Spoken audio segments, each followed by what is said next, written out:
Ici, Abidjan Regard est disponible et téléchargeable gratuitement. Ici, Abidjan Regard, c'est plus de photos, moins de tests, un contenu plus soft et mieux affiné. Ici, Abidjan Regard, nous croisons tous les regards de ceux qui font Abidjan. Bonjour à tous. Pour ce numéro d'urgence, je reçois Brice Delagneau, président de l'ONG Amistad. L'ONG Amistad intervient dans la protection de l'environnement. Brice Delagneau, bonjour. Bonjour. Alors, nous sommes à l'heure de la COP21. Le monde entier se réunit en ce moment même depuis le 30 novembre à Paris pour prendre des décisions devant aider à la limitation des effets du changement climatique. Alors, c'est quoi le changement climatique? Alors, les changements climatiques, pour faire très simple, ce sont des variations que nous constatons, soit au niveau de la météo, soit au niveau des pluviométries.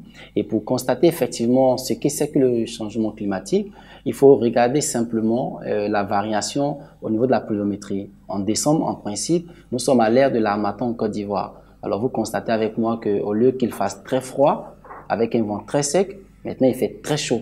Donc, ce sont déjà des effets liés au changement climatique que nous constatons.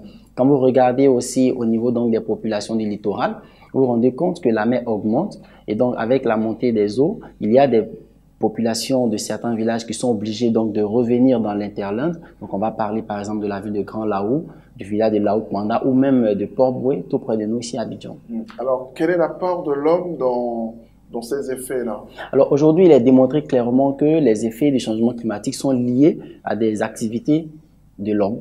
Donc notamment, ce sont les gaz à effet de serre qui sont issus par exemple du transport, ce sont les gaz à effet de serre qui sont issus donc de la combustion des énergies fossiles, ce sont également la déforestation, ce sont également tout ce qu'il y a comme effet lié donc à la production des déchets avec la méthanisation, avec les animaux, avec les pâturages, etc. Donc aujourd'hui, la responsabilité de l'homme est établie dans les effets liés au changement climatique. Donc la Côte d'Ivoire est gravement menacée? Oui, la Côte d'Ivoire est gravement menacée et aujourd'hui, je suis très heureux de savoir qu'aujourd'hui, il y a la COP21 qui va permettre donc aux pays africains de porter donc leur voix, mais aussi d'obtenir aussi des concessions de la part des pays développés. Mais il y a tellement de divergences entre ces grandes puissances qui polluent plus notre planète. Est-ce que vous pensez que la COP21 aboutira forcément à un accord? Alors, la COP21, il faut prendre la COP21 sous deux angles. D'abord, il y a l'angle politique. Quand nous avons écouté les différents discours donc à l'ouverture depuis le 30 novembre, nous constatons qu'il y a une volonté politique de faire mieux. Donc, notamment à travers le président des États-Unis, M. Obama, à travers le président de la Chine. Mais en même temps, il ne veut pas que la COP21 prenne des décisions, qui s'imposeraient à tous. Alors, l'objectif de M. Hollande, c'est qu'il y ait un accord qui soit juridiquement contraignant. Ce qui n'est pas de l'avis donc des présidents, par exemple, des États-Unis. Mais qu'est-ce qu'on veut? Soit on décide de sauver la planète, donc on a la chance donc de le faire maintenant, ou bien on reporte à plus tard et ce sera trop tard. Et ce que nous disons en tant qu'Africains, nous, au niveau de l'Afrique, nous émettons autour de 4% à 5% donc des gaz à effet de serre. Donc, nous ne sommes pas des pays pollueurs. Donc, nous subissons de plein fouet les effets du changement climatique. Donc, au cours de cette COP, ce que nous attendons est de deux ordres. Premièrement, qu'il y ait effectivement un accord juridiquement contraignant, donc de réduction des émissions des gaz à effet de serre, donc pour qu'on puisse limiter donc le changement climatique à 2 degrés maximum. Et puis deuxièmement, qu'il y ait l'approvisionnement donc de ce fonds vert pour permettre aux pays en développement de pouvoir se développer avec les énergies nouvelles, notamment les énergies bleues et puis les énergies vertes. Alors, imaginons qu'il y ait des décisions prises au soir du 11 décembre, à la fin de la COP21. Comment est-ce que cette décision-là, leur application, pourrait être contrôlée? Alors, déjà, il y a des contributions déterminées qui sont prévues au niveau national dans chaque pays.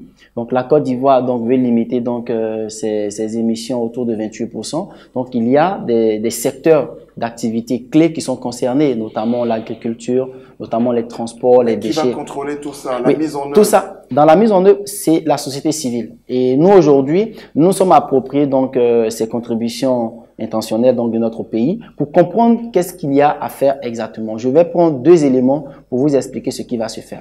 Au niveau, par exemple, du transport, le gouvernement décide donc de faire une réduction des émissions des gaz à effet de serre. Nous allons voir aujourd'hui combien de... Est-ce que c'est possible? Oui, c'est possible de le faire à condition qu'il y ait d'abord tous les instruments, notamment juridiques et politiques qui accompagnent. Mais voyez-vous, aujourd'hui on roule plus dans des véhicules qui ont plus de 10 ans. La majorité des Ivoiriens roulent dans des véhicules qui ont plus de 10 ans. Donc forcément des véhicules qui polluent. Comment est-ce qu'on peut lutter efficacement contre ces effets-là, alors que la triste réalité est que les gens n'ont pas les moyens de s'offrir des véhicules, par exemple, qui pollueraient moins l'atmosphère? Voilà pourquoi j'ai parlé de l'aspect politique. Si aujourd'hui les décideurs politiques décident de pouvoir permettre donc aux nouveaux véhicules d'être vendus à des coûts très bas pour que tout le monde puisse s'en approprier, il faut par exemple faciliter l'installation d'une chaîne de montage de véhicules en Côte d'Ivoire, ce qui réduirait les coûts. Ça fait le premier élément. Le deuxième élément, c'est d'abord de voir au niveau des taxes douanières, comment est-ce qu'on peut les réduire. Ça, c'est au niveau des transports. Au niveau, par exemple, de l'agriculture. Aujourd'hui, la Côte d'Ivoire est un pays dont l'économie est basée essentiellement sur l'agriculture. Donc, nous sommes très regardants parce que la question de l'agriculture touche à plusieurs éléments à la fois. Quand on parle de changement climatique, on ne peut jamais parler de ce problème sans aborder la question forestière. Est-ce que la Côte d'Ivoire est un pays forestier? Moi, je réponds non. Parce que nous sommes à moins de 2 à 3 millions d'hectares de forêt, alors que dans les années 1960, nous étions à 16 millions d'hectares de forêt. Et pour pouvoir obtenir donc 20% du territoire qui va nous donner autour de 6 millions d'hectares de forêt, nous avons projeté donc à l'horizon 2025 de pouvoir reboiser 6 millions d'hectares de forêt. Est-ce que ça c'est possible? Ce qui est techniquement difficile à réaliser. Techniquement, c'est difficile à réaliser. Mais l'intention, elle est déjà bonne. Maintenant, pour pouvoir reboiser, qu'est-ce qu'il faut? Il faut d'abord avoir les semences. Ensuite, il faut avoir les terres disponibles. Quand on parle des terres disponibles, on parle de la question foncière. Le foncier en Côte d'Ivoire n'est pas véritablement sécurisé. Donc aujourd'hui, si on veut effectivement faciliter donc la croissance au niveau agricole, la première chose qui a été faite par le gouvernement, c'est d'abord d'avoir une loi d'orientation sur l'agriculture. C'est une très bonne chose. C'est très bien, nous l'encourageons.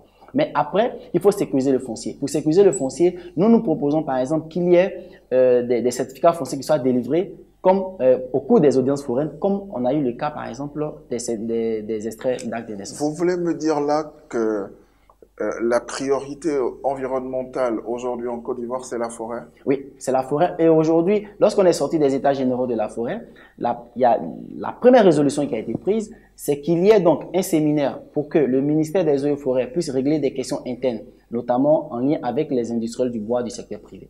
Et ensuite, l'autre résolution qui est aussi importante, c'est que la gestion des ressources naturelles fasse l'objet d'une priorité nationale. Donc déjà, nous avons 2 résolutions qui sont assez intéressantes. Mais ce n'est pas tout. Il faut avoir les financements. Et je pense qu'avec le fonds vert et les différentes propositions qui ont été faites par le pays, nous pouvons avoir donc les fonds verts pour pouvoir mener à bien donc les questions de reboisement. Et justement, parlons de ce fameux fonds vert que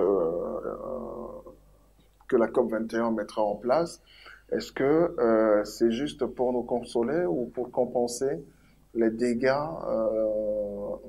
causés par la pollution des grandes puissances? Oui, moi je dirais que ce n'est pas vraiment pour nous consoler, mais c'est aussi de montrer la volonté et la responsabilité des pays pollueurs. C'est cela. Et donc aujourd'hui, nous sommes autour de 62 milliards, donc nous avons un objectif de 100 milliards à atteindre, ce qui n'est pas mauvais. Mais ces fonds vont être disponibles pour pouvoir financer les différents projets et non les différentes stratégies qui ont été donc insérées dans les INDC de chaque pays, donc les intentions qui ont été déclarées par chaque pays pour faciliter l'adaptation. Et aujourd'hui en Côte d'Ivoire, nous sommes en train de travailler sur le plan national d'adaptation climatique qui va permettre effectivement de pouvoir mettre en œuvre tous ces différents projets. Mais ce que je veux dire, il ne faudrait pas que les pays se limitent seulement à ce fonds vert. C'est vrai que c'est un gros fonds, mais après, il faut avoir aussi d'autres partenaires. Par exemple, il y a la fondation Jean-Luc Borloo, donc pour l'énergie en Afrique, vers laquelle il faut aller pour voir quels sont les fonds qu'on peut capter, etc. Donc, il y a beaucoup de financements qui vont circuler, mais aujourd'hui, le financement le plus important dont on parle, c'est le fonds vert. Alors, vous présidez une ONG Amistad. Que fait Amistad?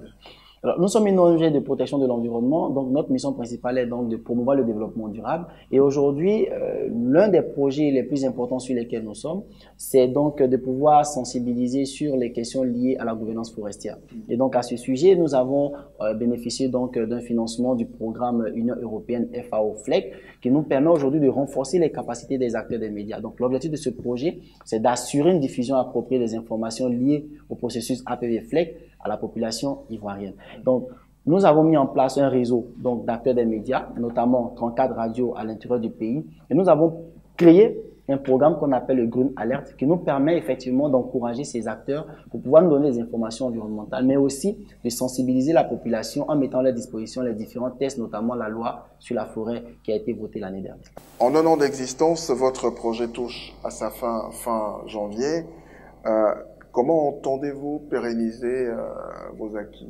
Alors déjà, nous avons une très grande activité qui va donc être menée, donc c'est la formation des journalistes. Mais déjà, avec les différentes sensibilisations que nous avons eu à faire, les journalistes se sont déjà appropriés la question de l'environnement. Donc le reste, c'est maintenant de les appuyer, donc en termes de matériel, mais aussi de leur permettre de pouvoir diffuser le plus largement possible leurs différentes productions. Alors, pour trouver le financement, quand tout s'arrête? Ben, nous allons aussi puiser dans le fonds vert pour pouvoir donc les appuyer. Nous avons aussi des partenariats que nous sommes en train d'établir avec d'autres entreprises et d'autres organisations. Alors, avant de refermer ce magazine, je voudrais vous recommander ce livre écrit par Monsieur Georges Yao Kofi. C'est un défenseur de la forêt, un passionné. Je le recevrai très prochainement. Alors, Destruction des forêts en Côte d'Ivoire, accusé, levez-vous. Cela a été publié aux éditions L'Harmattan, Côte d'Ivoire.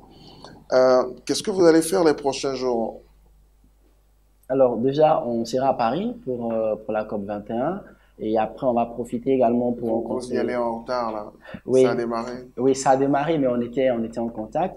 Mais quand nous allons partir, nous avons aussi d'autres partenaires que nous allons rencontrer. Et puis après, nous avons d'autres activités, notamment le Salon africain du développement durable, que nous allons donc préparer pour aussi sensibiliser les décideurs à intégrer dans leur politique de développement les enjeux et les principes de développement durable. Est-ce que vous avez quelque espoir pour la lutte en faveur d'une meilleure protection de notre environnement? Est-ce que vous pensez que ça peut porter? Oui, ça porte déjà parce que de plus en plus, nous avons à l'intérieur des entreprises des cellules de responsabilité sociétale des entreprises qui sont créées. Nous avons également au niveau donc des organisations, des acteurs, des personnes qui sont dédiées aux questions environnementales. Petit à petit, le combat que nous menons depuis 10 ans est en train de porter des fruits et nous sommes satisfaits. Nous avons aussi le soutien des acteurs des médias comme vous aussi qui nous permettent de pouvoir partager avec le monde entier notre passion qui est la protection de l'environnement, mais aussi situer notre responsabilité en tant qu'humains dans la protection de l'environnement et surtout de l'héritage qui est la planète que nous devons léguer à nos enfants. Maurice Delagno, merci d'être passé par chez nous. C'est moi qui vous remercie. Merci. Ici Abidjan Regard est disponible et téléchargeable gratuitement. Ici Abidjan Regard, c'est plus de photos, moins de tests, un contenu plus soft et mieux affiné. Ici Abidjan Regard, nous croisons tous les regards de ceux qui font Abidjan.